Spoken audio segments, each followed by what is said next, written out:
Angela Merkel's protégé Annegret Kramp-Karrenbauer has directly attacked French President Emmanuel Macron, casting aside years of Franco-German convergence on foreign policy and security, a new report claims. German Chancellor Angela Merkel has told the European Union that it must be more realistic in accepting Britain's negotiating position in fishing and trade talks. Earlier this month, Mrs. Merkel said Brussels had to accept that any deal must be in the interests of both the UK and the EU. It is widely believed the German Chancellor will play an influential role in brokering any UK-EU trade agreement in the coming weeks. Other European leaders expect her to push French President Emmanuel Macron to compromise on his hardline demands to secure continued access to Britain's coastal waters after the end of the year. However, it is not going to be easy as he arrived at the EU summit on the 15th of October. Mr. Macron declared that in no case shall French fishermen be sacrificed for Brexit. The two leaders' stark differences on the subject arguably highlight a much bigger problem for the future of the bloc, as the Franco-German relationship is said to be its engine. It was the French wartime hero and later President Charles de Gaulle who famously told the German Chancellor Konrad Adenauer in 1963 that Europe is France and Germany, the rest are just the trimmings.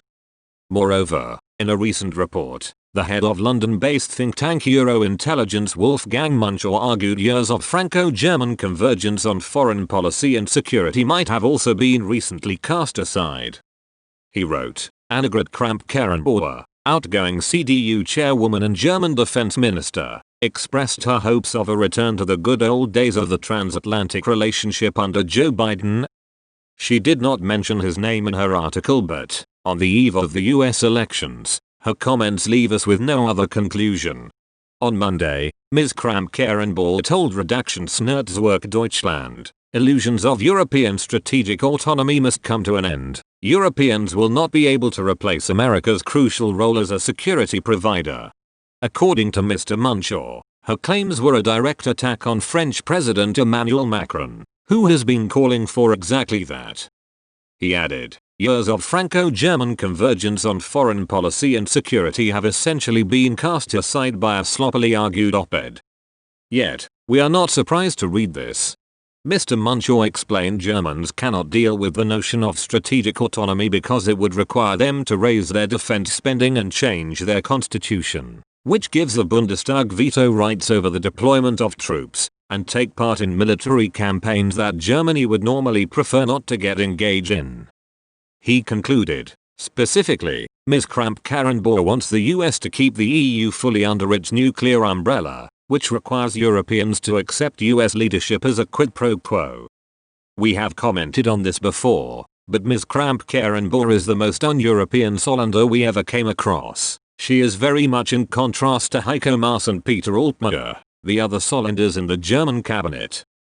Both of those politicians are pushing in the exact opposite direction, in favor of more European strategic autonomy in their respective fields. Ms. Kramp-Karrenbauer was expected to be the Christian Democratic Union, CDU, candidate to replace Angela Merkel as Chancellor. However, in February, she announced that she would resign her position as CDU leader later in the year and would not put herself forward as a candidate for Chancellor for the 2021 federal election.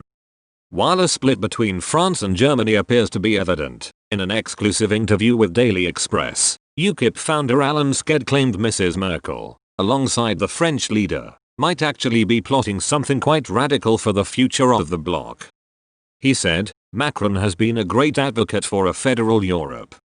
He has made great speeches, calling for Europe to be united and having a fiscal union, a monetary union, which includes a bank, one treasury, one finance minister and some sort of financial parliament.